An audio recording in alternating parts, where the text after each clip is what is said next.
Y'all are not ready. Y'all are not ready. This literally happened last week. Okay, so I called my Uber. First of all, pretty sure I'm gonna boycott Uber. And the GPS always like takes people the wrong way to my apartment, so I like had to call them. So anyways, my Uber arrives. I get in, I'm like, hey, I'm RV. And I was like a little bit worried that I was gonna be late to work. So I was like kind of quiet and I was practicing my mindfulness because I've been doing that with Headspace, a really good app actually. And I was sitting in the back seat. I usually like to sit in the front, but his seat was like pushed all the way up, so I was like, okay, he probably doesn't want to sit with people. So I was like, I wanted to start conversation, so I said to him, "Oh, hey, nice watch," because I did like his watch. And he like looked at me through the rearview mirror, and he was like, "Oh, hey, nice ring." And I can't stop like trying to make moments with people. Like I just can't. So I had my like big circle glasses on and I took them off and I look at him through the rearview mirror and I'm like, "Thanks. I appreciate that." Bling bling bling bling bling. And honestly, like I had no idea what was happening. Like I was just trying to be nice and as genuine as I could be everywhere I go, and so this dude, he keeps looking at me through the rearview mirror and giving me the up down, but like in a slow like So we start having a conversation. He's like, "Oh, do you live in an apartment?" Like, "Yeah, you picked me up where I live." And he was like, "Oh, you live in an apartment?" And I'm like, "Yeah." And he's like, "Oh, do you live alone?" And I'm like, "Yes." At this point, I just decided to be dramatic and put my sunglasses back on so I could monitor his eye movements, honey. I can't. So I was just like, I mean, yes, I live by myself and I love it. And he was like, "Oh, that's nice. Like, do you have a girlfriend?" I just give him a hearty laugh and I'm like, not looking for a girlfriend. He was like, "Oh, okay. So, are you looking for a boyfriend?" And I'm like, "Oh, I've been found out." He clapped my I'm like, I just went back in my head and I was like, "RV, keep it together. Keep it together." And I slowly turned to him and I said, I don't know, maybe. And he was like, "Well, do you want one?" And I'm like, um, I, maybe with the right person. And then he asked me, "Do you want to sit in the front with me?" Oh, well, clutch his pearls. We're literally driving down Cass, and he stops right next to the hub on Cass, and I get out and I get into the front seat with him. So he moves the front seat back, I sit down, and then we held hands. We held hands like all the way all the way to work, and he was just like having random conversations.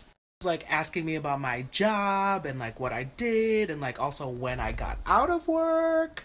And he was like, "Oh, we should go back to your apartment." And I'm like, "Y'all, I am so extra. I literally look at my watch ring, I tap it a few times and I'm like, this is nice, but I'm actually late to work." Like, "Oh, okay, okay." "Well, can I have your number?" And I'm like, "Yes." So we like pull up to my job and he like calls my phone to make sure like the phone number worked, that move. There's a little pause where I just like went into my mind like Raven Simone style, like I asked myself, "RV, imagine like an echo. RV, what do you really want right now from this?" So I come out of my Raven Simone style vision and I'm like, "Can I touch your beard?" Y'all, it's just a weakness, okay? Like if you have a nice beard or like some scruff, like it's over for me. So I'm like, "Can I touch your beard?" and he said, "Oh, yeah, sure."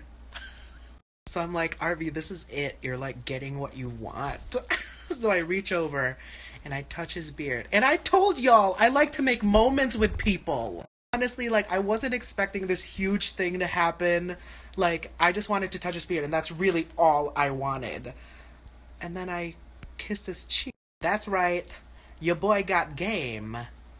And he knows how to own a man's soul. So, obviously, I was just completely irresistible at this point. And he turns to me, and then we, like, kiss. Like, we kiss. Like, on the lip. Like, on the lips. It was lips, girl. It was. And I think I might have cranked the charm up a little bit too much, because then this happened. If you know me at all, to any extent, you know that I like to have control over my body, I like having agency over my body, and I take pride in Mr. was getting a little grabby for my tastes. He was like, oh, I love your body, like, oh, I just want to, like, and then he started getting grabby, girl. I was like, yo, chill. Yo, chill. Like, I don't even follow you on Twitter yet, so, like, can you, like, I just wanted to touch your beard. I know that my thick thighs save lives, but these thick thighs are not for all guys. Come on, puns. I was like, I went back into my brain. I went back. And I was like, I'm going to punish you. So I, like, get out of the car and, like, you know, like, the way you would think I would get out of car after that experience.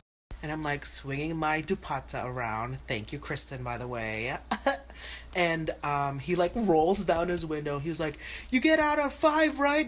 And I was like, no, don't try me. I'm not a free sample. And I put my glasses on and I never looked back. I looked straight into my ring watch and I was like, I guess I'll be on time today.